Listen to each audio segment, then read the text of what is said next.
ವೀಕ್ಷಕರೇ, national politics ವೀಕ್ಷಕರಿಗೆ ಸ್ವಾಗತ ಸುಸ್ವಾಗತ. ಇವತ್ತಿನ ವಿಶೇಷ ಸಂದರ್ಶನದಲ್ಲಿ ನಮ್ಮ ಜೊತೆ ಇದ್ದಾರೆ ಉತ್ತರ ಕನ್ನಡ ಜಿಲ್ಲೆಯ ಕಾರವಾರ ತಾಲೂಕಿನ ಹನ್ಕೋಣ ಗ್ರಾಮ ಪಂಚಾಯಿತಿಯ ಅಧ್ಯಕ್ಷರು. ಸಕ್ರಿಯ ಸಾಮಾಜಿಕ ಸೇವೆಯಲ್ಲಿ ಸುಮಾರು 44 ವರ್ಷದಿಂದ ಕೆಲಸ ಕಾರ್ಯಗಳನ್ನು ಮಾಡ್ಕೊಂಡು ಬರ್ತಿದ್ದಾರೆ. ಪ್ರಾರಂಭದಲ್ಲಿ ಹನುಮಾನ್ ಯುವಕ ಮಂಡಳ ಹೊಟ್ಟೆಗಾಳಿ ಇದರ ಒಂದು ಅಧ್ಯಕ್ಷರಾಗಿ ಸೇವೆಯನ್ನು ಸಲ್ಲಿಸಿ, ತದನಂತರ ಆದರ್ಶ ವಿದ್ಯಾಲಯ ಹೊಟ್ಟೆಗಾಳಿಯಲ್ಲಿ ಒಂದು ಉಸ್ತುವಾರಿಯಾಗಿ ಕೆಲಸ ಕಾರ್ಯಗಳನ್ನು ಮಾಡಿದ್ದಾರೆ. ಜೊತೆಗೆ ಶ್ರೀ ಹನುಮಾನ್ ಒಂದು ದೇವಸ್ಥಾನ ಕಮಿಟಿಯ ಒಂದು ಸೆಕ್ರೆಟರಿ ಆಗಿ ಹೊಟ್ಟೆಗೀಳು ಭಾಗದಲ್ಲಿ ಸುಮಾರು 44 ವರ್ಷದಿಂದ ಕೆಲಸ ಕಾರ್ಯಗಳನ್ನು ಮಾಡ್ತಿದ್ದಾರೆ. ಜೊತೆಗೆ ಶಾಂತೇರಿ ವಿದ್ಯಾಲಯ ಹೊಟ್ಟೆಗಾಳಿ ಹನ್ಕೋಣ ಇದರಲ್ಲಿ ಸುಮಾರು ಒಂದು 36 ವರ್ಷದಿಂದ ಅವರು ಟೀಚರ್ ಆಗಿ ಕೆಲಸ ಕಾರ್ಯಗಳನ್ನು ಮಾಡಿದ್ದಾರೆ. ಕ್ಲಾರಿಕಲ್ ಜೊತೆಗೆ ಟೀಚರ್ ಆಗಿ ಕೆಲಸ ಕಾರ್ಯಗಳನ್ನ ಮಾಡಿದ್ದಾರೆ. ಜೊತೆಗೆ ಹನ್ಕೋಣ ಗ್ರಾಮ ಪಂಚಾಯಿತಿಯಲ್ಲಿ ಕಂಟಿನ್ಯೂ ಆಗಿ ಈಗ 2ನೇ ಬಾರಿಗೆ ಅವರು ಮೆಂಬರ್ ಆಗಿ ಹಾಲಿ ಅಧ್ಯಕ್ಷರಾಗಿ ಸೇವೆಯನ್ನು ಸಲ್ಲಿಸಿದ್ದಾರೆ. ಜೊತೆಗೆ ಮಾಜಿ ಭಾರತೀಯ ಜನತಾ ಪಾರ್ಟಿಯ ಬೂತ್ ಕಮಿಟಿಯ ಒಂದು ಸೆಕ್ರೆಟರಿ ಆಗಿ ಕೂಡ ಸೇವೆಯನ್ನು ಸಲ್ಲಿಸಿದ್ದಾರೆ. ಜೊತೆಗೆ ಜಿಲ್ಲಾ ಭಂಡಾರಿ ಒಂದು ಸಮಾಜದ ಕೋಡಿಭಾಗ ಇದರ ಒಂದು ಟ್ರೆಜರರ್ ಆಗಿ ಕೆಲಸ ಕಾರ್ಯಗಳನ್ನು ಮಾಡಿದ್ದಾರೆ. ಜೊತೆಗೆ SDMC ಒಂದು ಸದಸ್ಯರಾಗಿ ಅಧ್ಯಕ್ಷರಾಗಿ ಒಂದು ಸೇವೆಯನ್ನು ಸಲ್ಲಿಸಿದಂತಹ ಶ್ರೀಯುತ ಶಾಂತಾರಾಮ್ ಕೋಯರ್ ತಾಮ್ಸೆ ಸರ್ ನಮ್ಮ ಉಪಸ್ಥಿತಿಯಲ್ಲಿದ್ದಾರೆ. ಇವರಿಗೆ ನಮ್ಮ ಪೊಲಿಟಿಷಿಯನ್ಸ್ ಇನ್ ಇಂಡಿಯಾ.com ವತಿಯಿಂದ ಹಾರ್ದಿಕ ಸ್ವಾಗತ. ಸರ್ ನಮಸ್ತೆ. ನಮಸ್ಕಾರ. ಶಾಂತಾರಾಮ್ ಸರ್, ಸಕ್ರಿಯ ಸಾಮಾಜಿಕ ಸೇವೆಯಲ್ಲಿ ಸುಮಾರು 44 ವರ್ಷ ಆಯ್ತು. ಹೌದು. 22 ವರ್ಷ ಇರುವಾಗಲೇ ತಾವು ಒಂದು ಸೋಷಿಯಲ್ ಕೆಲಸ ಕಾರ್ಯಗಳನ್ನು ಪ್ರಾರಂಭ ಮಾಡಿದ್ದೀರಿ.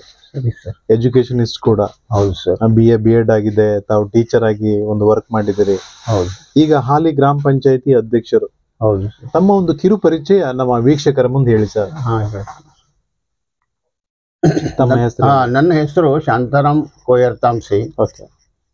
ಹೊಟ್ಟೆಗಾಡಿ, ಕಾರವಾರ ತಾಲೂಕು. ಓಕೆ. ತಮ್ಮ ಬಾಲ್ಯದ ದಿನಗಳೆಲ್ಲ ಹೇಗಿದ್ದು ಸರ್? 1958 ನನ್ನ ಹುಟ್ಟು. ಅಂದಿನಿಂದ ನಮ್ಮ ತಂದೆ ತಾಯಿಯವರು ಪೋಷಣೆಯಿಂದ ಒಳ್ಳೆಯದಾಗಿ ಬೆಳೆದಿದ್ದೇನೆ. ತಂದೆ ತಾಯಿಯವರ ಕಾಲದಲ್ಲಿ ನಮ್ಮ ರೈತಾವಿ ದಂಧೆ, ಅವರ ಜೊತೆಯಲ್ಲಿ ಕೂಡ ನಾನು ಸ್ವಲ್ಪ ಹೋಗ್ಕೊಂಡು ಅವರು ಸಹಾಯ ಮಾಡುತ್ತಿದ್ದೆ. ಅದರದ್ದು ಗದ್ದೆ ಮಾಡುವುದು, ದನ ಸಾಕುವುದು, ಇದನ್ನೆಲ್ಲ ನಮ್ಮ ತಂದೆ ತಾಯಿಯವರು ನನಗೆ ಕಲಿಸಿದ್ದರು. ಟೋಟಲ್ ಅಂತಂದ್ರೆ ರೈತಾವಿ ಕುಟುಂಬ, ನಮ್ಮ ರೈತಾವಿ ಕುಟುಂಬ. ಆಗ್ಲೂ ದನಗಳಿದ್ದವು. ಈಗಲೂ ನಾನು ಆಕಳನ್ನು ಸಾಕ್ತಾ ಇದ್ದೇನೆ. ಒಳ್ಳೆಯ ಹಾಲು ಸಿಗುತ್ತೇನೆ. ಎಲ್ಲಾ ಕುಟುಂಬವನ್ನು ಸಂತೈಸ್ತೇನೆ. ಅದೇ ಪ್ರಕಾರ ಮುಂದೆ ತಂದೆ ತಾಯಿಯರು ಇಲ್ಲದಾಗ ನಾನು ಕೂಡ ಆ ಗದ್ದೆಯನ್ನು ಕಲ್ಟಿವೇಶನ್ ಮಾಡಿ ಸಾಗಾಡು ಮಾಡಿ ಉಪಜೀವನವನ್ನು ಮಾಡಿ ನಮ್ಮ ಮಕ್ಕಳನ್ನು ಕಲಿಸಿದ್ದೇನೆ. ಓಕೆ. ಪ್ರಾರಂಭದಲ್ಲಿ ಅವಾಗ ಕಷ್ಟದ ದಿನಗಳಿತ್ತು, ಅದ್ರಲ್ಲೂ ತಾವು ಎಜುಕೇಶನ್ ಮಾಡ್ಕೊಂತ ಮುಂದೆ ಬಂದ್ರಿ. ಹೌದು. ಹೆಂಗಿತ್ತು ಸರ್ ಕಷ್ಟ ಅಂತ? ತಾಯಿಯ ಆರೈಕೆ, ತಂದೆ ತಾಯಿಯವರ ಆರೈಕೆಯಿಂದ ನಾನು ಒಳ್ಳೆ ಶಿಕ್ಷಣವನ್ನು ಪಡೆದಿದ್ದೇನೆ. ನನ್ನ ಪ್ರೈಮರಿ ಶಿಕ್ಷಣ ಇಲ್ಲಿ ಭೀಮಕೋಲ್ ಶಾಲೆ ಅಂತ ಇದೆ, ಅಲ್ಲಿ ಆಯ್ತು 1 to 4. ನಂತರ ಹೊಟ್ಟೆಗಾಳಿಯಲ್ಲಿ ಕೆಳಗೆ 5 ರಿಂದ 7 ಅಲ್ಲಿ ಕಲಿತಿದ್ದೇನೆ. ನಂತರ ಇದು ವಿದ್ಯಾಮಂದಿರ ಹೊಸನೋಟಿಯಲ್ಲಿ ನನ್ನ ಹೈಸ್ಕೂಲ್ ಅಲ್ಲಿ 8 ರಿಂದ 10ನೇ ತನಕ ಅಲ್ಲಿ ಕಲಿತಿದ್ದೇನೆ. ನಂತರ 1969 ನಾನು art and science college Karwar ಅಲ್ಲಿ BA ಮುಗಿಸಿದ್ದೇನೆ. ನಂತರ BA B.Ed ಮಾಡಿ ಮೈಸೂರು ಯೂನಿವರ್ಸಿಟಿಯಲ್ಲಿ ನನ್ನ ಶಿಕ್ಷಣವನ್ನು ಪೂರ್ತಿಗೊಳಿಸಿದ್ದೇನೆ. ಅದು ಅದರಲ್ಲಿ ಹಿಂದಿನೂ ಮಾಡಿದ್ದೇನೆ, ವಿಶಾರದ ಅವೆಲ್ಲ ಅದನ್ನು ಮುಗಿಸಿದ್ದೇನೆ. ತದನಂತರ ತಾವು ಒಂದು ಉದ್ಯೋಗನ ಅರಸಿ ಎಲ್ಲಿಗೆ ಬಂದ್ರಿ? ಮುಂದಿನ ಒಂದು ಪಯಣ ಹೇಗೆ ಸಾಗ್ತಾ ಬಂತು? ನಂತರ ನಾನು ಮದುವೆಯಾಗಿ ನನ್ನ ಇದು 2 ಗಂಡು ಮಕ್ಕಳಿದ್ದಾರೆ, ಒಬ್ಬಳು ಹೆಣ್ಮಕ್ಳಿದ್ದಾಳೆ. ಅವ್ರಿಗೆ ಶಿಕ್ಷಣ ಕೊಟ್ಟು ಒಳ್ಳೇದಾಗಿ ಶಿಕ್ಷಣ ಕೊಟ್ಟಿದ್ದೇನೆ. ಮೇಡಮ್ ಅವ್ರು ಏನ್ ಮಾಡ್ತಾರೆ? ಅವರು ಅಂಗನವಾಡಿ ಟೀಚರ್ ಇದ್ರು, ಈಗಲೂ ನಿವೃತ್ತಿಯಾಗಿದ್ದಾರೆ. ಅವಳು ಕೂಡ B.Ed ತನಕ ಕಲಿತಿದ್ದಾಳೆ. ಹೀಗೆ ನನ್ನ ಜೀವನ ನಡೆಯುತ್ತಾ ಇದೆ. ಆನಂದದಿಂದ ಮನೆಯಲ್ಲಿ ಇದ್ದೇವೆ. ನನ್ನ ಮಕ್ಕಳು ಕೂಡ ಸುಖವಾಗಿ ತಮ್ಮ ಜೀವನವನ್ನು ಇಬ್ಬರು ಗಂಡು ಮಕ್ಕಳು ಗೋವಾದಲ್ಲಿ ಇದು ಮಾಡುತ್ತಾರೆ. ಮತ್ತು ಇಲ್ಲಿ ನನ್ನ ಹೆಣ್ಮಕ್ಳು ಇಲ್ಲಿ PSC ಯಲ್ಲಿ ಹನ್ಕೋಣದಲ್ಲಿ ತನ್ನ ಸರ್ವಿಸ್ ಅನ್ನು ಮಾಡ್ತಾ ಇದ್ದಾರೆ. ಎಲ್ಲರೂ ಸುಖವಾಗಿ ಜೀವನ ಮಾಡ್ತೇವೆ. ತಮ್ಮ ಒಂದು BA B.Ed ಆದ್ಮೇಲೆ ತಾವು ಒಂದು ಟೀಚರ್ ಕೂಡ ಆಗಿದ್ರಿ, ಕ್ಲರ್ಕ್ ಟೀಚರ್ ಕೂಡ ಆಗಿದ್ರಿ. ಮಾಡಿದ್ದೇನೆ. ತಮಗೆ ಒಂದು ರಾಜಕೀಯವಾಗಿ ಈಗ ಒಂದು ಬರ್ಬೇಕಾದ್ರೆ ಸಾಮಾಜಿಕ ಕೆಲಸ ಕಾರ್ಯ ಮಾಡ್ಲಿಕ್ಕೆ ಯಾರಾದ್ರೂ ಗುರುಗಳು ಇದ್ರ ಸರ್? ಹೇಗೆ? ಹೌದು, ಪ್ರಭಾಕರ್ ರಾಣೆ. ಆ ಕಾಲದಲ್ಲಿ ಪ್ರಭಾಕರ್ ನನ್ನ ನೆಚ್ಚಿನ ಅವರ ಜೊತೆಯಲ್ಲಿ ಇದ್ದುಕೊಂಡು ನಾನು ನನ್ನ ಒಳ್ಳೆಯ ರಾಜಕೀಯವನ್ನು ಕಲಿತಿದ್ದೇನೆ. ಅದನ್ನು ಸೋಷಿಯಲ್ ವರ್ಕ್ ಮಾಡಿಕೊಂಡು ಮುಂದೆ ಬಂದಿದ್ದೇನೆ. ಆ ಕಾಲದಲ್ಲಿ ಸರ್ವಿಸ್ ಮಾಡುವುದರಿಂದ ನನಗೆ ಡೈರೆಕ್ಟರ್ ರಾಜಕೀಯದಲ್ಲಿ ಹೋಗ್ಲಿಕ್ಕೆ ಸಾಧ್ಯವಾಗ್ಲಿಲ್ಲ. ತದನಂತರ ನಾನು ಬಟ್ ಪ್ರಭಾಕರ್ ರಾಣೆ ಅವರನ್ನು ತುಂಬಾ ನೆನೆತೀರಿ? ತುಂಬಾ ನೆನೆಯುತ್ತೇನೆ. ಅವರು ಏನೊಂದು ಸಮಾಜ ಸೇವೆ ಮಾಡ್ಲಿಕ್ಕೆ ಅವರೇ ಸ್ಫೂರ್ತಿ. ಅವರೇ ಸ್ಫೂರ್ತಿ ಕೊಟ್ಟಿದ್ದಾರೆ. ಜೊತೆಯಾಗಿ ತಾವು ಚರ್ಚೆ ಮಾಡುವಾಗ ಹೇಳ್ತಿದ್ರಿ ಅವರ ಒಂದು ಸಂಸ್ಥೆಯಲ್ಲಿ ಈ ತರ ವಿದ್ಯಾರ್ಜನೆ ಮಾಡ್ಲಿಕ್ಕೂ ಅವಕಾಶ ಸಿಗ್ತಾ ಅಂತ. ಹೌದು, ವಿದ್ಯಾರ್ಜನೆ ಅಂದ್ರೆ ಎಲ್ಲೆಲ್ಲಿ ಹೋಗ್ತಿದ್ರು, ಅದು ಒಂದು ಸೇವೆನೇ. ನನ್ನ ತಕೊಂಡು ಹೋಗುತ್ತಿದ್ರು. ಹೊಟ್ಟೆಗಳು ನಮ್ಮ ಊರಲ್ಲಿ ಹೈಸ್ಕೂಲ್ ನಲ್ಲಿ ಬರ್ಬೇಕಾದ್ರೆ ನನಗೆ ಹಿಡ್ಕೊಂಡೇ ತಾನು ಬರ್ತೇನೆ, ಎಲ್ಲಿದ್ದೇನೆ, ಇಷ್ಟೆಲ್ಲ ವಿಚಾರ ಮಾಡ್ತಿದ್ರು ನನ್ನ ಬಗ್ಗೆ. ತುಂಬಾ ಕಾಲ ನಮ್ಮ ಮನೆಯಲ್ಲಿ ಕೂಡ ಬಂದಿದ್ರು ಅವರು, ಇಲ್ಲಿನೂ ಸಭೆ ನಡೆಸಿದ್ರು. ಹೀಗೆ ಆತ್ಮೀಯತೆ ತುಂಬಾ ಇತ್ತು. ಈಗ ನಮ್ಮ ರೂಪಾಲಿ ನಾಯ್ಕರು ಅವರು ನನಗೆ ತುಂಬಾ ಆತ್ಮೀಯವರು, ಒಳ್ಳೆಯ ಕೆಲಸಗಾರರು. ಸುಮಾರು 8 ರಸ್ತೆಗಳನ್ನು ನನಗೆ ಮಾಡಿದ್ದಾರೆ, ಮಂಜೂರು ಮಾಡಿ ಪೂರ್ತಿಗೊಳಿಸಿದ್ದೇನೆ. 8 ರಸ್ತೆಗಳನ್ನು ಕೂಡ ಪೂರ್ತಿಗೊಳಿಸಿದ್ದೇನೆ. ನಮಗ್ ಬರ್ಲಿಕ್ಕೆ ಇಲ್ಲಿ ದಾರಿ ಇಲ್ಲಾಗಿತ್ತು. ಹೇಗೂ ಮಾಡಿ ನಾನು ಹೋಗುವಾಗ, ಶಾಲೆಯಲ್ಲಿ ಹೋಗುವಾಗ ಬೆಂಡ್ ಕಳಿಸಿಕೊಂಡು ಹೋಗುವಂತ ಸ್ಥಿತಿ ಇತ್ತು, ಕಾರಣ ನೀರು ತುಂಬುತ್ತಿತ್ತು. ಈಗ ಒಳ್ಳೆದಾಗಿ ರಸ್ತೆಗಳಾಗಿವೆ ಎಲ್ಲ, ನೀವು ನೋಡಿರ್ಬಹುದು. ಈಗ ಬರುವಾಗ ರಸ್ತೆ ಆಗಿದೆ, ಅಲ್ಲಿ ರಸ್ತೆನೇ ಇಲ್ಲಾಗಿತ್ತು ಮೊದಲು. ಆ ಕಡೆ ನಮ್ಮ ಊರಿದೆ ಬಂದರ್ ತನಕ, ಅಲ್ಲಿ ಮೊನ್ನೆ ಒಂದು ರಸ್ತೆ ಪೂರ್ತಿ ಆಗಿದೆ. ಈಗೆಲ್ಲ 8 ರೋಡ್ಗಳನ್ನು ಮಂಜೂರು ಮಾಡಿಕೊಟ್ಟಿದ್ದಾರೆ ನಮಗೆ. ಕೂಡ ಭಾರತೀಯ ಜನತಾ ಪಾರ್ಟಿ ನಿಷ್ಠಾವಂತ ಕಾರ್ಯಕರ್ತರು. ಖುಷಿ ಅನ್ಸುತ್ತೆ ಆ ಪಕ್ಷದಲ್ಲಿ? ಆನಂದ, ತುಂಬಾ ಆನಂದ ಕಾಣುತ್ತದೆ. ಸರ್, ಪ್ರಭಾಕರ್ ರಾಣೆ ಸರ್ನ ಬಹಳ ತಾವು ಗುರುಗಳಾಗಿ ನೆನೀತೀರಿ ಸರ್. ಅವರ ಒಂದು ಶೈಕ್ಷಣಿಕ ಒಂದು ಸಂಸ್ಥೆಗಳಲ್ಲಿ ಯಾವ್ಯಾವ ರೀತಿ ತಮಗೆ ಅನುಕೂಲ ಆಯ್ತು ಸರ್? ನನಗೀಗ ಮೊದಲು ಅವರು ಏನ್ ಮಾಡ್ತಿದ್ರು, ಪ್ರೈಮರಿ ಸ್ಕೂಲ್ ನಲ್ಲಿ ಅಲ್ಲಿ ಕರೆದುಕೊಂಡು ಅಲ್ಲಿ ಸಭೆ ನಡೆಸುತ್ತಿದ್ದೆ. ಅವ್ರು ನನ್ನ ಜೊತೆಯಲ್ಲಿ ಬರುತ್ತಿದ್ರು. ಅಲ್ಲಿ ಹೋಗ್ಕೊಂಡು ಏನೇನು ಡೆವಲಪ್ ಆಗ್ಬೇಕು ಅದನ್ನು ಡೆವಲಪ್ ಮಾಡಿಕೊಂಡೆ ಅವರಿಂದ. ನಂತರ ಶಿಕ್ಷಕರು ಇಲ್ಲದಾಗ ಶಿಕ್ಷಕರು ಅವರಿಂದ ಇದು ಅಪಾಯಿಂಟ್ಮೆಂಟ್ ಮಾಡಿರ್ತಿದ್ದೆ. ಈ ಪ್ರಕಾರ ಎಲ್ಲಾ ಸ್ಕೂಲ್, ಹೈಸ್ಕೂಲ್ ಅಂದ್ರೆ ಪೂರ್ಣ ಒಂದು ಉಸ್ತುವಾರಿ ಲೆಕ್ಕದಲ್ಲೇ ನೋಡುತ್ತಿದ್ದೆ. ನಂತರ ಹೈಸ್ಕೂಲ್ ನಮ್ಗೆ ಸ್ಟಾರ್ಟ್ ಆಯ್ತು. ಹೈಸ್ಕೂಲ್ ತುಂಬಾ ದಯನೀಯ ಸ್ಥಿತಿ ಇತ್ತು ಅಲ್ಲಿ. ತುಂಬಾ ಅಂದ್ರೆ ಅನ್ಎಡೆಡ್ ಇತ್ತು, ಎಡೆಡ್ ಆಗಿಲ್ಲ, ಎಡೆಡ್ ಇಲ್ಲಾಗಿತ್ತು. ನಂತರ ನಾವೇ ಅಲ್ಲಿ ಕಾಂಟ್ರಿಬ್ಯೂಷನ್ ಮಾಡಿ ಎಲ್ಲೆಲ್ಲೆಲ್ಲೂ ಇದು ಮಾಡಿಕೊಂಡು ಆ ಮಕ್ಕಳನ್ನು ಸಾಕೋದು. ನಂತರ ಅವರಿಗೆ ಬಿಸಿ ಊಟದ ವ್ಯವಸ್ಥೆ ಮಾಡುವುದು, ಅವರ ಬಟ್ಟೆ ಇಲ್ಲದ ಬಟ್ಟೆಯನ್ನು ತಂದು ಕೊಡುವುದು. ಇಷ್ಟೆಲ್ಲ ಇದು ಮಾಡಿಕೊಂಡು 13 ವರ್ಷ ತನಕ ಆ ಸ್ಕೂಲಿಗೆ ಇದನ್ನೇ ಗ್ರಾಂಟ್ನೇ ಸಿಗ್ಲಿಲ್ಲ. ಆ ನಂತರ ಗ್ರಾಂಟ್ ಆಯ್ತು ಶಾಲೆ. ಗ್ರಾಂಟ್ ಆದ್ಮೇಲೆ ಈಗ ಶಿಕ್ಷಕರಿಗೆ ಡೈರೆಕ್ಟ್ ಅಪಾಯಿಂಟ್ಮೆಂಟ್, ಸ್ಯಾಲರಿನೂ ಬರ್ತಾ ಇದೆ ಅವರಿಗೆ. ಅವರು ಖುಷಿಯಿಂದ ತನ್ನ ಸೇವೆಯನ್ನು ಮಾಡ್ತಾ ಇದ್ದಾರೆ. ಅದೇ ಪ್ರಕಾರ ನಮ್ಗೆ ಒಂದು ಪ್ರಭಾಕರ್ ರಾಣೆಯವರು ಮಿನಿಸ್ಟರ್ ಇದ್ದಾಗ ಒಂದು ಲೈಬ್ರರಿಯನ್ನು ಮಂಜೂರು ಮಾಡಿದ್ರು ಅಲ್ಲಿ. ಆ ಲೈಬ್ರರಿಯಲ್ಲಿ 3 ಕ್ಲಾಸ್ಗಳನ್ನು ನಾವು ನಡೆಸ್ತಿದ್ರು, ಬಿಲ್ಡಿಂಗ್ ಇಲ್ಲದ್ರಿಂದ. ಈಗ ಒಳ್ಳೆ ಬಿಲ್ಡಿಂಗ್ ಅನ್ನು ಮಾಡಿ ಕೊಟ್ಟಿದ್ದಾರೆ. ಹೀಗೆ ಒಂದು ಹೈಸ್ಕೂಲ್ ಈಗಲೂ ಕೂಡ ನಡೀತಾ ಇದೆ. ಅಲ್ಲಿ ಅವರು ಒಂದು ನಮ್ಗೆ BCM ಹಾಸ್ಟೆಲ್ ಅನ್ನು ಮಾಡಿಕೊಟ್ಟಿದ್ದಾರೆ. ಆ BCM ಹಾಸ್ಟೆಲ್ಗೆ ಸಾಧಾರಣ 2 ಕೋಟಿ ಇದು ಮಂಜೂರು ಮಾಡಿ ಆ BCM ಹಾಸ್ಟೆಲ್ ಆಗಿದೆ.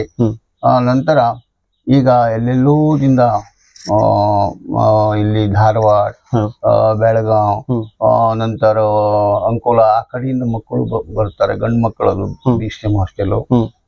ಹೀಗೆ ಚೆನ್ನಾಗಿ ನಡೆದ ಒಳ್ಳೆ ಹಾಸ್ಟೆಲ್ ಇದೆ. ಹೀಗೆ ಶಿಕ್ಷಣದ ಏನು ನಡೀತಾ ಬಂದಿದ್ದೆ ಅವರ ಜೊತೆಯಲ್ಲಿ ಇದ್ದುಕೊಂಡು. ಜೊತೆಗೆ 34 ವರ್ಷ ಅಲ್ಲಿ ಸಂಸ್ಥೆಯಲ್ಲಿ ಸೇವೆ ಮಾಡಿದಿರಿ. ಹೆಂಗಿತ್ತು ಅನುಭವ ಸರ್? ನನಗೆ ಈಗಲೂ ಕೂಡ ಅವರು ಚೆನ್ನಾಗಿ ನೋಡ್ಕೊಳ್ತಾರೆ. ಎಲ್ಲಾ ಶಿಕ್ಷಕರು, ಪೀನುಗಳು ಏನು ಇದ್ರು ಕೂಡ ಪುನಃ ಕರೀತಾರೆ ಸಮಸ್ಯೆ ಬಂದಲ್ಲಿ. ಹೀಗೆ ನಡೀತಾ ಇದೆ. ಮೀಟಿಂಗ್ ಮಾಡ್ತೇನೆ ಅಲ್ಲಿ, ಏನು ಸವಲತ್ತು ಬೇಕಂದ್ರೆ ಅವ್ರಿಗೆ. ಶಾಂತೇರಿ ಒಂದು ವಿದ್ಯಾಲಯ ಆಗ್ಬಹುದು ಮತ್ತೆ ಆದರ್ಶ ವಿದ್ಯಾಲಯ ಆಗ್ಬಹುದು. ಆದರ್ಶ ವಿದ್ಯಾಲಯ ಇದು ಮಾಡಿದ್ದು. ಓಕೆ. ಅಲ್ಲಿ ಕೂಡ ನಾನು ಚೆನ್ನಾಗಿ ಅವರು ಗುರುಗಳು ಈಗ ಬಂದಾಗಿದ್ದು ಒಳ್ಳೇದಾಗಿ ನಾವು ಸೇವೆಯನ್ನು ಸಲ್ಲಿಸಿದ್ದೇವೆ. 36 ವರ್ಷ ನನಗೆ ಏನ್ ಪ್ರಾಬ್ಲಮ್ ಇಲ್ಲದೆ ಒಳ್ಳೇದಾಗಿ ಆನಂದದಿಂದ ಸೇವೆ ಸಲ್ಲಿಸಿದ್ದೇನೆ. ಓಕೆ. ಈಗ ತಾವು ರಿಟೈರ್ಮೆಂಟ್ ಆದ್ಮೇಲೆ ಒಂದು ರಾಜಕೀಯಕ್ಕೆ ಬರ್ತೀರಿ. 2 ಅವಧಿಗೆ ಹನ್ಕೋಣ ಗ್ರಾಮ ಪಂಚಾಯತಿಯ ಒಂದು ಮೆಂಬರ್ ಆಗಿ ಕೆಲಸ ಕಾರ್ಯಗಳನ್ನ ಮಾಡ್ತಿದ್ದೀರಿ. ಈಗ ಅಧ್ಯಕ್ಷರಾಗಿ ಸೇವೆ ಸಲ್ಲಿಸ್ತಿದ್ದೀರಿ. ಹೆಂಗಿತ್ತು ಒಂದು ಎಲೆಕ್ಷನ್ ಸಂದರ್ಭ? ಎಲೆಕ್ಷನ್ ಸಂದರ್ಭ ಒಂದು ಪಾರ್ಟಿ ಅಂದ್ರೆ ಇದೇ ಇರ್ತದೆ. ಆ ಪಾರ್ಟಿಯಲ್ಲಿ ನನಗೇನು ಇದು ಮಾಡುದಿಲ್ಲ, ಅಣ್ಣ ನಿಮ್ಗೆ ಏನ್ ತ್ರಾಸ ಆಗುದಿಲ್ಲ, ನಿಮ್ ಸುಮ್ಮನೆ ಮನೇಲಿ ಇರ್ರಿ, ಆಯ್ಕೆ ಮಾಡೋದು ನನ್ನ ಜವಾಬ್ದಾರಿ ಎಂತ ನಮ್ಮ ಎಲ್ಲ ಯೂತ್ಗಳು, ಊರಿನ ನಾಗರಿಕರು ನನಗೆ ಮೊದ್ಲೇ ಹೇಳ್ತಿದ್ರು. ಆ ಪ್ರಕಾರ ನನಗೆ ಕಷ್ಟ ಆಗಿಲ್ಲ ಆಯ್ಕೆ ಆಗ್ಲಿಕ್ಕೆ. ನಾನು ಆಯ್ಕೆ ಆಗುತ್ತೆ 100% ನನಗೂ ಗೊತ್ತಿತ್ತು. ಆದ್ರಿಂದ ನಾನು ಆಯ್ಕೆ ಆಗಿದೆ. ಸಾಧಾರಣ 800 ಓಟುಗಳಲ್ಲಿ 450 ಓಟುಗಳನ್ನು ನಾನೇ ಪಡೆದಿದ್ದೇನೆ. ಅರ್ಧ ಓಟುಗಳು ಇತರ ಎಲ್ಲರಿಗೆ ಹಂಚಿ ಹೋಗಿದೆ. 2ನೇ ಸಲನು ಹಾಗೆ ಆಯ್ತು. ನಿಲ್ವಂತೂ ಇದು ನನಗೆ ಬ್ಯಾಡ್ ಅಂತ ಹೇಳ್ತಿದ್ರು ಮನೆಯಲ್ಲಿ, ಮಕ್ಕಳು ಕೂಡ ಬೇಡ ಅಂತ ಹೇಳಿದ್ರು. ಆದ್ರೂ ಕೂಡ ನಾನು ನನ್ಗೆ ಅಂದ್ರೆ ಒಂದು ಸಾಮಾಜಿಕ ಕಳಕಳಿ ಬೇಕೇ ಬೇಕಂತ ಹೇಳಿ. ಹೌದು. 2ನೇ ಸಲನು ಮತ್ತೆ ಆಯ್ಕೆ ಆಗಿ ನಂತರ ಪುನಃ ಆಯ್ಕೆ ಆಗಿದೆ. ಅದಕ್ಕಿಂತ ಹೆಚ್ಚು ಓಟ್ ಪಡೆದು ಪುನಃ ಆಯ್ಕೆ ಆಗಿದೆ. ಈಗ ನಡೆದಿದೆ, ಅಧ್ಯಕ್ಷರಾದೆ. ಈಗ ಸೊಸೈಟಿ ಇರ್ತೇನೆ ದಿನನಿತ್ಯ. ಈಗ ಅಧ್ಯಕ್ಷರಾದ್ಮೇಲೆ ಮೂಲಭೂತ ಸೌಕರ್ಯಗಳನ್ನ ಕೊಡ್ಬೇಕು. ತಾವು ಸದಸ್ಯರಿದ್ದಾಗ್ಲೂ ಮೂಲಭೂತ ಸೌಕರ್ಯಗಳನ್ನ ಆವಾಗ್ಲೂ ಕೂಡ ಮಾಡಿದಿರಿ. ಈಗ್ಲೂ ಈಗ ಒಂದು ಗ್ರಾಮ ಪಂಚಾಯತಿಗೆ ಎಲ್ಲ ಏನ್ ಹಳ್ಳಿಗಳು ಬರ್ತದೆ ಅದಕ್ಕೆ ಪ್ರಥಮ ಪ್ರಜೆ ತಾವು. ಈಗ ಅಲ್ಲಿ ಮೂಲಭೂತ ಸೌಕರ್ಯಗಳಂತಂದ್ರೆ CC ರೋಡ್ ಆಗ್ಬೇಕು. ತಮ್ಮ ಗ್ರಾಮ ಪಂಚಾಯತಿಗೆ ಎಷ್ಟು ಹಳ್ಳಿ ಬರ್ತದೆ, ಆ ಬಂದಂತ ಒಂದು ಬರುವಂತ ಹಳ್ಳಿಗಳು ಎಲ್ಲಾ ಕಡೆ CC ರೋಡ್ ಆಗಿದೆಯಾ ಹೇಗೆ? ಹೌದು, ಆಗಿದೆ. 80% CC ರೋಡ್ ಆಗಿದೆ. 20% ಆಗುವುದಿದೆ, ಟ್ರೈ ಮಾಡ್ತಾ ಇದ್ದೇವೆ. ಈಗ ರಾಜಕೀಯ ಸ್ವಲ್ಪ ಇದಾಗಿದೆ, ಪ್ರಾಬ್ಲಮ್ ಆಗಿಬಿಟ್ಟಿದೆ. ಕಾರಣ ಎಲ್ಲ ಇವರಿಗೆ ಫ್ರೀ ಆಗಿ ಕೊಡ್ತಾರೆ ಸರ್ಕಾರದವರು. ನಮಗೆ ಇದರ ಅಭಿವೃದ್ಧಿ ಇದು ಸಹಾಯನೇ ಸಿಗುದಿಲ್ಲ. ಅಂತದಲ್ಲಿ ಸ್ವಲ್ಪ ಪ್ರಾಬ್ಲಮ್ ಆಗ್ತದೆ. ಈಗ ನೋಡ್ತೇನೆ, ಆ ಟೈಮ್ MLA ಹತ್ರ ಹೋಗ್ತೇನೆ, MP ಹತ್ರ ಹೋಗ್ತೇನೆ, MLC ಹತ್ರ ಹೋಗ್ತೇನೆ. ಎಲ್ಲೆಲ್ಲಿ ಹೋಗ್ಕೊಂಡು ನಾನು ಕೆಲಸ ಮಾಡ್ತಾ ಬಂದಿದ್ದೇನೆ. ಜೊತೆಗೆ ಗ್ರಾಮ ಪಂಚಾಯತಿಯಲ್ಲಿ ಒಂದು ಒಳ್ಳೆಯ ಕುಡಿ ನೀರಿನ ವ್ಯವಸ್ಥೆ ಆಗ್ಬೇಕು. ಅದು ಸರ್ ಪ್ರಾಬ್ಲಮ್ ಸ್ವಲ್ಪ. ಈಗ ಮಳೆಗಾಲದಲ್ಲಿ ಎಲ್ಲ ಚೆನ್ನಾಗಿರ್ತದೆ, ಚೆನ್ನಾಗಿದೆ. ಬಟ್ ಬೇಸಿಗೆ ಕಾಲ ಬಂದಾಗ, ಜನವರಿ ಫೆಬ್ರವರಿ ಬಂದಾಗ ತಮ್ಮ ಗ್ರಾಮ ಪಂಚಾಯತಿಯಲ್ಲಿ ಹೇಗುಂಟು ಕುಡಿಯ ನೀರಿನ ವ್ಯವಸ್ಥೆ? ಏಪ್ರಿಲ್ ಮೇದಲ್ಲಿ ಹೆಚ್ಚೆಚ್ಚು ನಮ್ಮ ಊರಿಗೆ ಪ್ರಾಬ್ಲಮ್ ಆಗ್ತದೆ. ಕಾಲ್ಯಾಂಡದಿಂದ ನೀರು ಒಳಗೆ ಸೇರ್ತದೆ. ಉಪ್ಪು ನೀರು ಅದನ್ನ ಬಾವಿ ನೀರು ಹಾಳಾಗ್ತದೆ. ಕೆಲವುಗಳು ಬೋರ್ವೆಲ್ ಹೊಡೆದಿದ್ದೇನೆ. ಕೆಲವು ಇದರಲ್ಲಿ ನಮ್ಮ ಟ್ಯಾಂಕರ್ ದಿಂದ ನೀರು ಸಪ್ಲೈ ಮಾಡ್ತೇವೆ. ಜನರಿಗೆ ತೊಂದರೆ ಅಂತೂ ಇಲ್ಲೇ ಇಲ್ಲ. ಹೇಗೂ ಮಾಡಿ ಅದನ್ನು ನಡೆಸ್ತಾ ಬಂದಿದ್ದೇವೆ. ಒಳ್ಳೆ ನಮಗ ಅಭಿವೃದ್ಧಿ ಅಧಿಕಾರಿ ಕೂಡ ಒಳ್ಳೆ ಅಭಿವೃದ್ಧಿ ನನ್ನ ಜೊತೆಯಲ್ಲಿದ್ದಾರೆ. ಅವರು ನಾನು ಇಬ್ಬರು ಕೂಡಿಕೊಂಡು ಈ ಕೆಲಸವನ್ನು ಮಾಡುತ್ತೇವೆ. ತಮ್ಮ ಎಲ್ಲ ಕೆಲಸ ಕಾರ್ಯಗಳಿಗೆ ತಾವೀಗ ಅಧ್ಯಕ್ಷರು, ಉಪಾಧ್ಯಕ್ಷರು, ಸರ್ವ ಸದಸ್ಯರು ಎಲ್ಲರೂ ಕೂಡ ಯಾವ ರೀತಿ ಸಾಥ್ ಕೊಡ್ತಿದ್ದಾರೆ? ಒಳ್ಳೇದಾಗಿದ್ದಾರೆ ನನ್ನ ಜೊತೆಯಲ್ಲಿ. ಹೌದು, ನಾನು ಅವರಿಗೆ ಸಿಬ್ಬಂದಿ ವರ್ಗನು ಕೂಡ ಒಳ್ಳೆ ಸಿಬ್ಬಂದಿ ಎಕ್ದಮ್ ಒಳ್ಳೆ. ಜೊತೆಗೆ ಬೀದಿ ದೀಪಗಳ ವ್ಯವಸ್ಥೆ ಯಾವ ತರ ಇದೆ ಸರ್ ಇಲ್ಲಿ?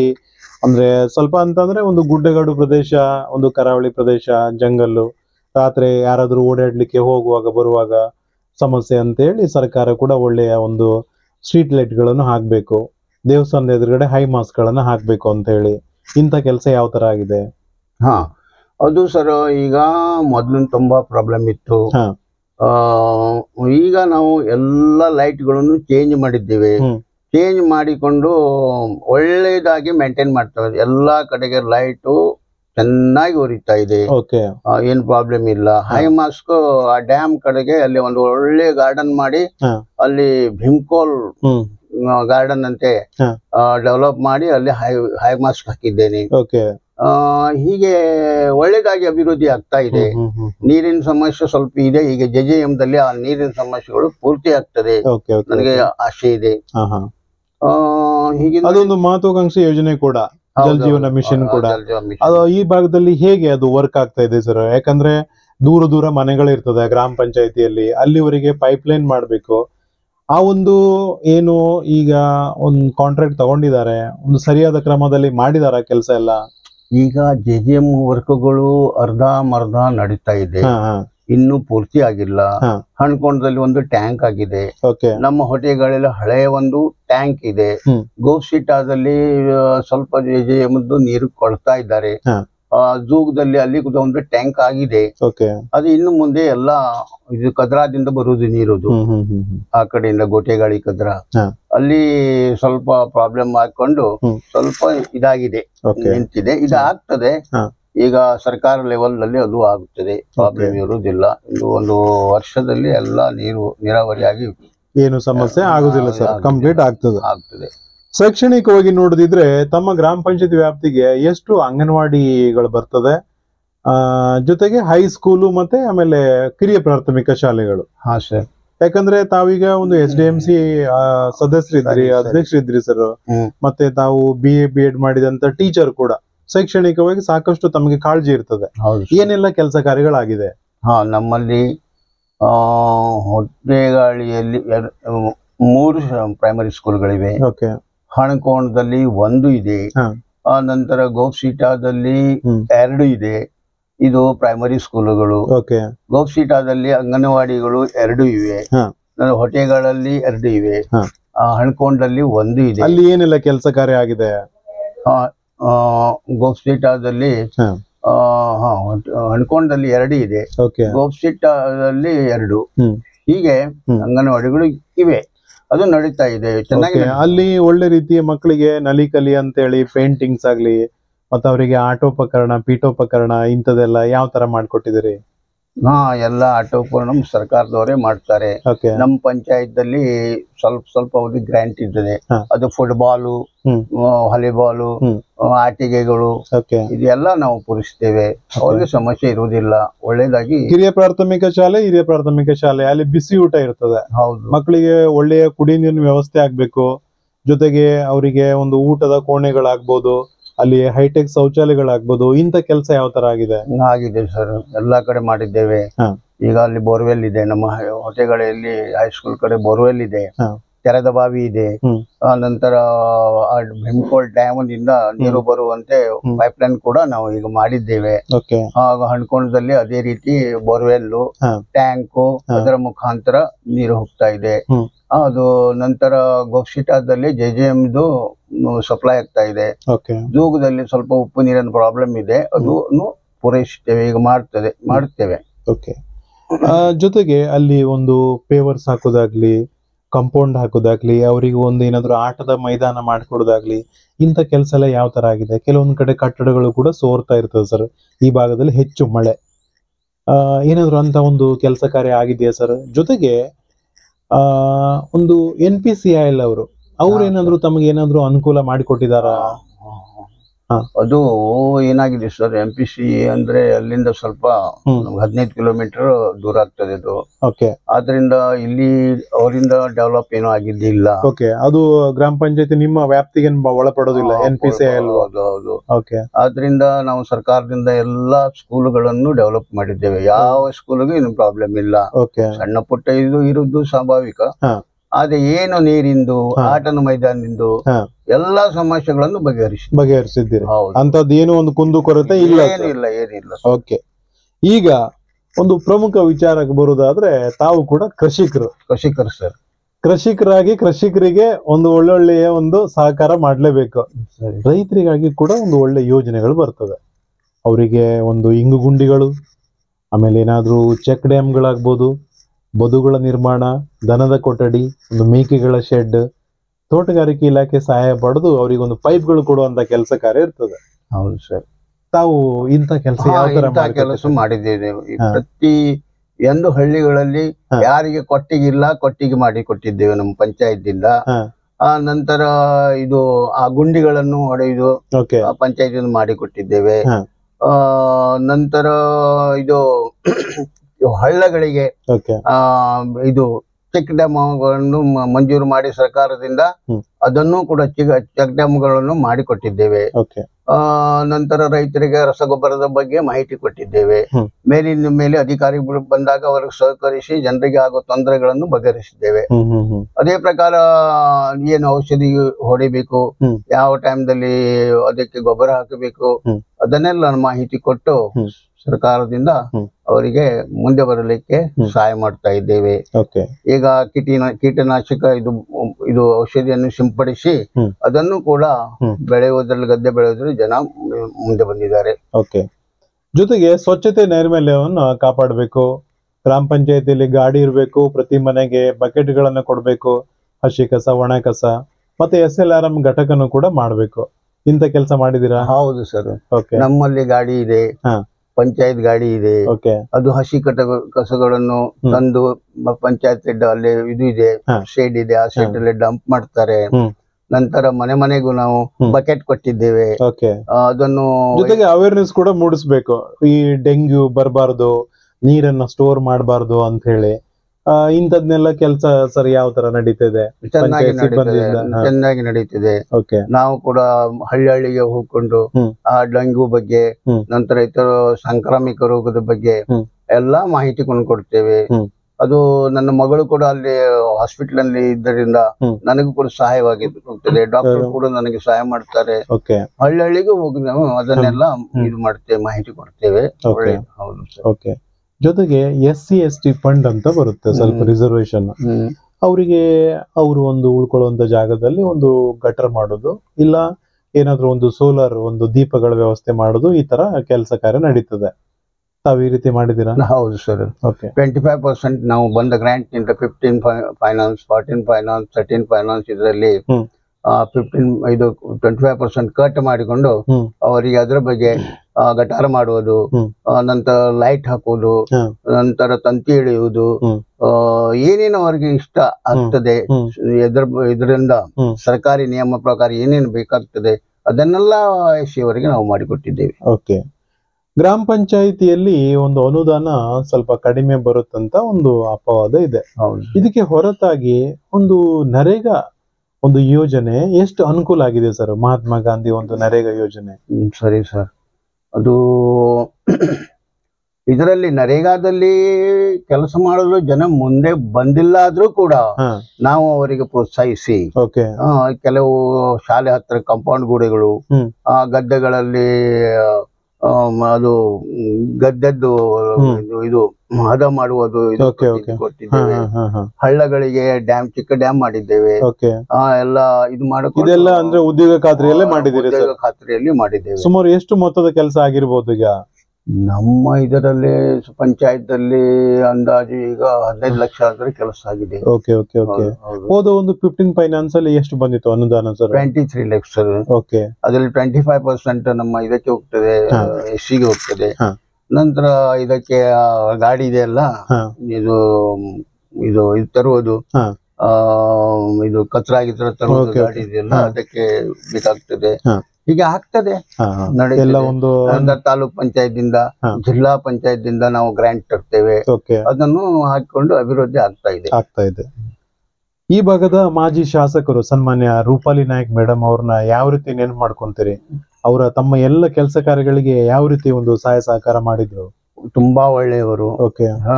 ಅವರಿಗೆ ಮೊದಲು ನನ್ಗೆ ತಾಲೂಕ್ ಪಂಚಾಯತ್ ಅಲ್ಲಿ ಅವರು ಮೆಂಬರ್ ಆಗಿದ್ದರು. ಆ ಕಾಲದಲ್ಲಿ ನಂಗೆ ಅವ್ರದ್ದು ಪರಿಚಯ. ಅಲ್ಲಿ ಆ ಕಾಲದಲ್ಲಿ ನನ್ಗೆ ಅವ್ರು ಕೆಲಸ ಮಾಡಿಕೊಟ್ಟಿದ್ದರು. ಈಗಂತೂ ಹೇಳಿದ್ದೆಲ್ಲ ಕೆಲಸವನ್ನು ಮಾಡಿಕೊಟ್ಟಿದ್ದಾರೆ. ಇಂಥವರು ನನ್ನ ಮೊದಲು 5 ವರ್ಷಕ್ಕೆ ಬೇರೆ ಸರ್ಕಾರ ಇದ್ದಾಗ 5 ವರ್ಷಕ್ಕೆ 1 ರೋಡ್ ಸಿಗುವುದು ಕಠಿಣವಿತ್ತು. ಈಗ 8 ರೋಡ್ ಮಾಡಿದ್ದೇವೆ ನಾವು ನಮ್ಮ ಹೊಟೆಗಾಡಿಯಲ್ಲಿ. ಪಂಚಾಯತ್ ಅಲ್ಲಿ ಎಲ್ಲ ಪಂಚಾಯತ್ ಏರಿಯಾದಲ್ಲಿ ಕೂಡ ರೋಡ್ ಡೆವಲಪ್ ಚೆನ್ನಾಗಿ ಆಗಿದೆ. ಅದು ನೀರಾವರಿದು ಮಾಡಿಕೊಟ್ಟಿದ್ದಾರೆ. ಇಲ್ಲಿ ಭೀಮ್ಕೋಲ್ ಅಂತ ಇದೆ, ಆ ಭೀಮ್ಕೋಲ್ದಲ್ಲಿ 1.5 ಕೋಟಿ ರೂಪಾಯಿ ಇದು ಮಾಡಿ ಡೆವಲಪ್ಮೆಂಟ್ ಮಾಡಿದ್ದಾರೆ. ಎಲ್ಲ ಕ್ಯಾನಲ್ ತೆಗೆಯೋದು, ಆ ಟ್ಯಾಂಕ್ ಸರಿಪಡಿಸೋದು, ಇಂಥದ್ದೆಲ್ಲ ಮಾಡಿದ್ದಾರೆ. ಈಗಿನ ಶಾಸಕರು ಸನ್ಮಾನ್ಯ ಸತೀಶ್ ಸಾಲ್ ಸಾಹೇಬ್ರು ಅವ್ರ ಕಡೆಯಿಂದ ಯಾವ ರೀತಿ ಸಹಾಯ ಸಹಕಾರ ಸಿಗ್ತಾ ಇದೆ ಸರ್? ಅವರಿಂದ ಏನಾಗ್ತದೆ ರಾಜಕೀಯ ಅಂದ್ರೆ ಸರ್ ನಿಮಗೆ ಗೊತ್ತಿದೆ. ಹಾ. ಅಲ್ಲಿ ಅಲ್ಲಿ ನಾನು ಹೆಚ್ಚಾಗಿ ಹೋಗುದು ಇಲ್ಲ. ಹಾ. ಆದ್ರೆ ಬೇರೆಯವರು ಹಿಡಿದು ಹಾ. ಅವರಿಂದ ಕೆಲಸ ಸ್ವಲ್ಪ ಮಾಡ್ತೀರಿ. ಮಾಡಿಕೊಡ್ತೀನಿ. ಬಟ್ ಅಂದ್ರೆ ಅಭಿವೃದ್ಧಿ ಅಂತೂ ತಮ್ಮ ಊರಿಗೆ ಆಗ್ಬೇಕು ಅನ್ನೋದೇ ವಿಚಾರ. ಹೌದೌದು ಸರ್, ಯಾರಲ್ಲೇ ಹೋಗ್ತಾನೆ ಅಭಿವೃದ್ಧಿ ಸಲುವಾಗಿ, ಡೈರೆಕ್ಟ್ಲಿ ಇಂಡೈರೆಕ್ಟ್ಲಿ. ಓಕೆ, ಬಹಳ ನಮಗೂ ಕೂಡ ಖುಷಿ ಅನ್ಸುತ್ತೆ ಸರ್, ಇಂತ ಇಳಿ ವಯಸ್ಸಲ್ಲೂ ಕೂಡ ಊರಿನ ಬಗ್ಗೆ ಒಂದು ಮೆಚ್ಚುವಂತ ಹೋರಾಟ ಮಾಡ್ತಿದ್ದೀರಿ. ಜೊತೆಗೆ ಒಂದು ರುದ್ರ ಭೂಮಿಗಳ ವ್ಯವಸ್ಥೆನೂ ಆಗ್ಬೇಕು. ಗ್ರಾಮ ಪಂಚಾಯತಿಲಿ ಎಲ್ಲ ಧರ್ಮದವರು ಇರ್ತಾರೆ, ಸರ್ಕಾರ ಹೇಳುತ್ತೆ ಒಂದು ಒಳ್ಳೆ ರೀತಿಯಲ್ಲಿ ಅದನ್ನು ಕೂಡ ಫೆನ್ಸಿಂಗ್ ಎಲ್ಲ ಹಾಕಿ ಮತ್ತೆ ಚೇರ್ಗಳ ವ್ಯವಸ್ಥೆ, ನೀರಿನ ವ್ಯವಸ್ಥೆ, ಚಿತಾಗಾರ ಎಲ್ಲ ಮಾಡ್ಕೊಡ್ಬೇಕಂತ. ಇಂತ ವ್ಯವಸ್ಥೆ ಯಾವ ತರ ಇದೆ? ಈಗ ಮೊದಲು ನಮ್ಮ ಪಂಚಾಯತ್ದಲ್ಲಿ 5% ಫಂಡ್ ಬರ್ತಿತ್ತು. ಓಕೆ, 5% ನಮ್ಗೆ ಗ್ರಾಂಟ್ ನಲ್ಲಿ 5% ಇದಕ್ಕೆ ಸ್ಮಶಾನಕ್ಕೆ ಹೋಗುತ್ತಿತ್ತು. ಈಗೇನಾಗಿದೆ ಅದು ಡೈರೆಕ್ಟ್ ಆಗಿದೆ, ಎಷ್ಟು ಹಾಕ್ಬಹುದು ನಾವು. ಅದೇ ಪ್ರಕಾರ ನಾವು ಸ್ಮಶಾನದಲ್ಲಿ ಒಳ್ಳೆಯದಾಗಿ 4 ಸೂಡೋದು ಇದನ್ನು ಮಾಡಿದ್ದೇವೆ. ನಂತರ ಈಗ ಅಲ್ಲಿ ಶೆಡ್ನೂ ಇದೆ. ಮೊನ್ನೆ ಈ ವರ್ಷದಲ್ಲಿ ಒಂದು ಬೋರ್ವೆಲ್ ಹೊಡಿದ್ದೇನೆ ನೀರಿಗಾಗಿ. ಅದು ನೀರಾವರಿ, ಕೆಲವೇ ದಿನಗಳಲ್ಲಿ ನೀರಾವರಿ ಆಗ್ತದೆ ಅಲ್ಲಿ. ಅಲ್ಲಿ ಸಮೀಪ ಟ್ಯಾಂಕ್ನು ಇದೆ, ಲೈಟ್ನು ಹಾಕಿದ್ದೇವೆ. ಹೀಗೆ ಅಲ್ಲಿ ಏನು ಪ್ರಾಬ್ಲಮ್ನು ಇಲ್ಲ. ಅಲ್ಲಿ ಕೂಡ ಹಣ್ಕೋಣದಲ್ಲಿ ಕೂಡ ಗೊಪ್ಸಿಟ್ಟಾದಲ್ಲಿ ಸ್ವಲ್ಪ ಜಾಗ ಇಲ್ಲದ್ರಿಂದ ಅಲ್ಲಿ ಸ್ಮಶಾನಕ್ಕೆ ಸ್ವಲ್ಪ ಪ್ರಾಬ್ಲಮ್ ಇದೆ. ಹಣ್ಕೋಣ ಜೂಗದಲ್ಲಿ ಸ್ವಲ್ಪ ಪ್ರಾಬ್ಲಮ್ ಇದೆ, ಅದನ್ನು ಮಾಡ್ತೇವೆ, ಪ್ರಯತ್ನ ಮಾಡ್ತೇವೆ ಅದನ್ನು ಮಾಡ್ಲಿಕ್ಕೆ. ಹೀಗೆ ನಡೆದು ಒಳ್ಳೇದಾಗಿ ನಡೆದ್ರೆ ಪ್ರಾಬ್ಲಮ್ ಏನು, ಡೈರೆಕ್ಟ್ ಪ್ರಾಬ್ಲಮ್ ಏನಿಲ್ಲ. ವಿಕಲಚೇತನರಿಗೆ ಒಂದು 3 ಚಕ್ರ ವಾಹನ ಕೊಡೋದು ಇರ್ತದ, ತಾವೇನಾದ್ರು ಅಂತ ಫಲಾನುಭವಿಗಳಿಗೆ ಕೊಟ್ಟಿದ್ದೇವೆ ಸರ್. ಹೌದು, ದ್ವಿಚಕ್ರ ವಾಹನ ನಮ್ಮಲ್ಲಿ ತ್ರಿಚಕ್ರ ವಾಹನಗಳು ತ್ರಿಚಕ್ರ ವಾಹನಗಳು ನಮ್ಮ ಪಂಚಾಯತ್ದಲ್ಲೂ ಇದೆ. ನಂತರ ನಮ್ಮ ಪ್ರತಿಯೊಂದು ಶಾಲೆಯಲ್ಲಿ ಒಂದೊಂದು ನಾವು ಇಟ್ಟಿದ್ದೇವೆ, ಹಳ್ಳಿಗಳಲ್ಲಿ ಇಟ್ಟಿದ್ದೇವೆ. ಸಮಸ್ಯೆ ಬಂದಾಗ ಅದು ಯೂಸ್ ಮಾಡುತ್ತಾರೆ. ಅವರಿಗೆ ಶಾಲೆಯಲ್ಲಿ ಹೋಗ್ಲಿಕ್ಕೆ ರಸ್ತೆಯನ್ನು ಮಾಡಿಕೊಟ್ಟಿದ್ದೇವೆ. ಹೀಗೆ ಅವರು ಏನು ಗ್ರಾಂಟ್ ಇದೆ ಅವರಿಗೆ ಕೊಟ್ಟು ಇದು ಸಹಕರಿಸ್ತೇವೆ ಸರ್. ನಾವು ಒಂದು ಕೆರೆ ಅಭಿವೃದ್ಧಿ ಸಂಘದ ಅಧ್ಯಕ್ಷರಾಗಿ ಕೂಡ ಕೆಲಸ ಕಾರ್ಯ ಮಾಡಿದಿರಿ. ಇಲ್ಲಿ ಬೇರೆ ಬೇರೆ ಯಾವ ಕೆರೆಗಳು ಬರ್ತದೆ, ಅಲ್ಲಿ ಏನೇನೆಲ್ಲ ಅಭಿವೃದ್ಧಿ ಕೆಲಸ ಕಾರ್ಯ ಆಗಿದೆ? ಈಗ ನಮ್ಮ ಹೊಟೆಗಾಳಿಯಲ್ಲಿ ನಾನು ಹೇಳಿದ್ದೆ ನಿಮ್ಗೆ, ಪ್ರಭಾಕರ್ ರಾಣಿ ಅವರು ಇದ್ದಾಗ ಇದು ಕೆರೆ ಆಗಿತ್ತು, ಹೊಸದಾಗಿ ನಿರ್ಮಿಸಿದ್ದರು. ಅಲ್ಲಿ ಕುಣಬಿ ಜನ ಇರ್ತಾರೆ, ಅವರ ಕಡೆಯಿಂದ ಜಮೀನು ಅಕ್ವೈರ್ ಮಾಡಿಕೊಂಡು ಅಲ್ಲಿ ಒಳ್ಳೆಯದಾಗಿ ಕೆರೆಯನ್ನು ನಿರ್ಮಿಸಿಕೊಟ್ಟಿದ್ದಾರೆ ಅವರು. ಆ ಕೆರೆಯಲ್ಲಿ ಉಸ್ತುವಾರಿಯನ್ನು ನಾನು ನೋಡುತ್ತಾ ಬಂದಿದ್ದೇನೆ. ಅಲ್ಲಿ ಈಗ ಒಳ್ಳೆಯದಾಗಿ ಗಾರ್ಡನ್ ಆಗಿದೆ. ಆ ಗಾರ್ಡನ್ ದಲ್ಲಿ ಸರ್ಕಾರದವರು ಅಂದ್ರೆ ಫಾರೆಸ್ಟ್ ಡಿಪಾರ್ಟ್ಮೆಂಟ್ ಒಳ್ಳೆ ಹೂವಿನ ಗಿಡಗಳನ್ನು ನೆಡೆಸಿ ಅಲ್ಲಿ ನವಿಲು, ನಂತರ ಅಣಬೆ, ನಂತರ ಬೇರೆ ಬೇರೆ ತರದ ಚಿತ್ರವನ್ನು ಬಿಡಿಸಿ ಈಗ ಅಲ್ಲಿ ಹೋಗ್ಲಿಕ್ಕೆ ರಸ್ತೆಯನ್ನು ಮಾಡಿದ್ದಾರೆ, ಗೇಟ್ ಮಾಡಿದ್ದಾರೆ. ಆ ಗೇಟ್ ನಿಂದ ಜನರು ಅಲ್ಲಿ ಒಂದು 10 ರೂಪಾಯಿ ಟಿಕೆಟ್ ನನ್ನು ಪಂಚಾಯತಿಯವರು ನಾವು ಮಾಡಿಟ್ಟಿದ್ದೇವೆ. ಅವ್ರಿಗೆ ಟಿಕೆಟ್ ಕೊಟ್ಟು ಅದನ್ನು ಕಲೆಕ್ಷನ್ ಆಗ್ತಾ ಇದೆ. ಅದರಿಂದ ನಾವು ಅಭಿವೃದ್ಧಿ ಮಾಡ್ತಾ ಇದ್ದೇವೆ. ಅದು ನೀರಿನ ಸೌಲಭ್ಯ ತುಂಬಾ ಇದೆ, ರಸ್ತೆನೂ ಇದೆ.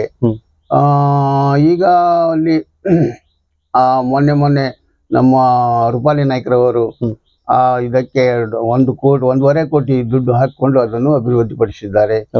ಮತ್ತೆ ಈಗಲೂ ಕೆಲಸ ಪ್ರಾರಂಭದಲ್ಲಿ ಇದೆ. ತುಂಬಾ ಸಂತೋಷ ಸರ್. ಸುಮಾರು ಒಂದು 44 ವರ್ಷದ ಒಂದು ಸಾಮಾಜಿಕ ಸೇವೆ, ಸಾಕಷ್ಟು ಒಂದು ಕೆಲಸ ಕಾರ್ಯಗಳನ್ನು ಮಾಡ್ತಾ ಬರ್ತಾ ಇದ್ದೀರಿ. ಹೌದು ಸರ್. ತಮ್ಮ ಊರಲ್ಲಿ ಏನಾದ್ರು ಒಂದು ದೇವಸ್ಥಾನದ ಕಾರ್ಯಕ್ರಮ ಆಗ್ತದೆ, ಆಮೇಲೆ ಮಕ್ಕಳೇನಾದ್ರು ಒಂದು ಜನಪದ ಕ್ರೀಡೆಗಳನ್ನ ಆಯೋಜನೆ ಮಾಡ್ತಾರೆ, ಏನಾದ್ರು ಸಾಂಸ್ಕೃತಿಕ ಕಾರ್ಯಕ್ರಮಗಳು ನಡೀತದೆ, ಅವರಿಗೆ ಯಾವ ರೀತಿ ಒಂದು ಸಹಾಯ ಸಹಕಾರ ಮಾಡ್ತಾ ಬರ್ತಾ ಇದ್ದೀರಿ? ಜೊತೆಗೆ ತಮ್ಮನ್ನ ತಾವು ಯಾವ ರೀತಿ ತೊಡಗಿಸ್ಕೊಳ್ತೀರಿ? ಸರ್, ನಮ್ಮ ಮಕ್ಕಳು ತುಂಬಾ ಇಲ್ಲಿ ಒಂದು ಪ್ಲೇ ಗ್ರೌಂಡ್ ಇದೆ, ಪ್ರೈವೇಟ್ ಜಮೀನಲ್ಲಿ ಪ್ಲೇ ಗ್ರೌಂಡ್ ಇದೆ. ಅದು ಜಾತ್ರೆ ಟೈಮ್ ನಲ್ಲಿ ಅಲ್ಲಿ ಜನ ಬರ್ತಾರೆ. ಆ ಟೈಮ್ ನ ಒಳ್ಳೇದಾಗಿ ಅಲ್ಲಿ ಒಂದು ಸಭೆ ನಡೆಸಿ ಅಲ್ಲಿ ಮಕ್ಕಳು ಕ್ರೀಡೆಗಳನ್ನು ಆಡಿಸ್ತಾರೆ. ಅಲ್ಲಿ ನಾನು ಕರೀತಾರೆ ಅಧ್ಯಕ್ಷರಾಗಿ. ಮತ್ತೆ ಅವರಿಗೆ ಇದು ಏನು ಇದೆಯಲ್ಲ ಗಿಫ್ಟ್ ಕೊಡುವುದು ಅಂತದ್ದೆಲ್ಲ ನನ್ನ ಕೈಯಿಂದ ಮಾಡುತ್ತಾರೆ. ನನ್ನಿಂದ ಏನು ಸಹಾಯ ಮಾಡ್ಲಿಕ್ಕೆ ಆಗ್ತದೆ ನಾನು ಸಹಾಯ ಮಾಡ್ತೇವೆ ಅವರಿಗೆ. ಹೀಗೆ ಚೆನ್ನಾಗಿ ನಡೆದಿದೆ. ಕೊನೆಯದಾಗಿ ತಮ್ಮ ಒಂದು ಹನ್ಕೋಣ ಗ್ರಾಮ ಪಂಚಾಯಿತಿಯ ಎಲ್ಲ ಒಂದು ಜನತೆಗೆ ತಾವು ಏನೊಂದು ಸಂದೇಶವನ್ನು ಹೇಳಲಿಕ್ಕೆ ಇಷ್ಟಪಡ್ತೀರಿ? ಸರ್, ನಮ್ಮ ಜನ ನಾವು ನೀನು ಅಭಿವೃದ್ಧಿ ಮಾಡಿ ಕೊಡ್ತೇವೆ, ಅದನ್ನು ವೆಲ್ಕಮ್ ಮಾಡ್ತಾರೆ. ನನಗೆ ಮೊನ್ನೆನೂ ಒಂದು ಮೀಟಿಂಗ್ ಆಗಿತ್ತು ನಮ್ಮ ಶಾಲೆಯಲ್ಲಿ, ಅಲ್ಲಿ ಪಂಚಾಯತಿಯಲ್ಲಿ. ಅದೇವರ ಸಂದೇಶ ಅಂದರೆ ಅವರು ಈಗ ನಮ್ಮ ಪಂಚಾಯತಿ ವತಿಯಿಂದ ಅವರಿಗೆ ಒಂದು ಸಂದೇಶವನ್ನು ಕೊಡುವುದೆಂದರೆ ಅವರು ಆರೋಗ್ಯವಂತರಾಗಿರಿ, ಮತ್ತು ಎಲ್ಲ ಶಿಕ್ಷಣದಲ್ಲಿ ಮುಂದೆ ಬರಲಿ, ಮತ್ತು ಅವರು ಅಭಿವೃದ್ಧಿಯಲ್ಲಿ ಪಾಲ್ಗೊಂಡು ಸುಖದಿಂದ ಇರಲಿ ನಾನು ಒಂದು ಆದೇಶವನ್ನು ನಮ್ಮ ಪಂಚಾಯತಿ ವ್ಯಾಪ್ತಿಗೆ ಎಲ್ಲರಿಗೂ ಕೊಡ್ತಾ ಇದ್ದೇನೆ. ತುಂಬಾ ಸಂತೋಷ ಸರ್. ಜೊತೆಗೆ ಕೊರೋನಾ ಅಂತ ಒಂದು ಮಹಾಮಾರಿ ರೋಗ ಬಂದಿತ್ತು. ಆ ಒಂದು ಟೈಮಲ್ಲಿ ಒಂದು ಊರಿನ ಪ್ರಮುಖರಾದ ತಾವು ಯಾವ ರೀತಿ ಒಂದು ಸಲಹೆ ಸೂಚನೆ ಕೊಟ್ರಿ ಸರ್? ಯಾಕಂದ್ರೆ ಈಗ ತಮ್ಮ ಜೀವವನ್ನು ರಕ್ಷಣೆ ಮಾಡ್ಕೋಬೇಕು, ಅವರಿಗೂ ಸಂತೈಸ್ಬೇಕು. ತಮ್ಮ ಹಿರಿಯ ನಾಯಕರಿಂದ ಏನಾದ್ರು ಪ್ರತಿ ಮನೆಗೆ ಕಿಟ್ ಕೊಡುವಂತ ಏನು ಕಾರ್ಯಕ್ರಮ ಆಯ್ತಾ, ಹೇಗೆ ಸರ್? ಹೌದು ಸರ್, ಆ ಟೈಮ್ನಲ್ಲಿ ಎಲ್ಲರೂ ಹೆದರ್ತಿದ್ರು, ನಾನು ಕೂಡ ಹೆದರ್ತಿದ್ದೆ. ಆದ್ರೂ ಕೂಡ ನಾನು ಮನಸ್ಸು ಗಟ್ಟಿ ಮಾಡಿಕೊಂಡು ನಮ್ಮ ಮಗಳ ಜೊತೆಯಲ್ಲಿ, ಮಗಳ ಕಿರಿಯ ಇದು ಇದೆಯಲ್ಲ, ಇದರಲ್ಲಿ ಇದ್ದಾರೆ, ನರ್ಸ್ ಇದ್ದಾರೆ, ಆ ನರ್ಸ್ ಜೊತೆಯಲ್ಲಿ ಹೋಗ್ಕೊಂಡು ಅವರಿಗೆ ಸಂತೈಸಿ ಔಷಧ ಕೊಟ್ಟು ಎಲ್ಲಾ ಪಂಚಾಯತ್ ವ್ಯಾಪ್ತಿಯಲ್ಲಿ ತಿರುಗಾಡಿದ್ದೇನೆ. ಕಿಟ್ಗಳನ್ನು ವಿತರಣೆ ಮಾಡಿದ್ದೇವೆ. ಸಾಕಷ್ಟು ಒಂದು ಕೆಲಸ ಕಾರ್ಯಗಳು ನಡೀತು. ತುಂಬಾ ಸಂತೋಷ ಸರ್. ಇಷ್ಟೊತ್ತು ನಮ್ಮ ಹಾಗೂ ನಮ್ಮ ವೀಕ್ಷಕರ ಮುಂದೆ ತಮ್ಮ ರಾಜಕೀಯ ಅನುಭವ, ಸಾಮಾಜಿಕ ಸೇವೆ ಹಾಗೂ ಅಭಿವೃದ್ಧಿ ಕೆಲಸ ಕಾರ್ಯಗಳನ್ನು ಹಂಚಿಕೊಂಡಿದ್ದಕ್ಕೆ ತಮಗೆ ತುಂಬ ಹೃದಯದ ಧನ್ಯವಾದಗಳು. Thank you sir. ಇಷ್ಟೊತ್ತು ತಾವು ನೋಡಿದ್ರಲ್ಲ, ಹನಕೋಣ ಗ್ರಾಮ ಪಂಚಾಯತಿ ಅಧ್ಯಕ್ಷರಾದಂತಹ ಶ್ರೀಯುತ ಶಾಂತಾರಾಮ್ ತಾಮ್ಸೆ ಸರ್ ಇವರ ಮಾತುಗಳನ್ನ, ಇವರ ಇನ್ನಷ್ಟು ಹೆಚ್ಚಿನ ಮಾಹಿತಿಗಾಗಿ ಲಾಗಿನ್ ಆಗಿ www.politiciansinIndia.com. ಜೈ ಹಿಂದ್, ಜೈ ಕರ್ನಾಟಕ.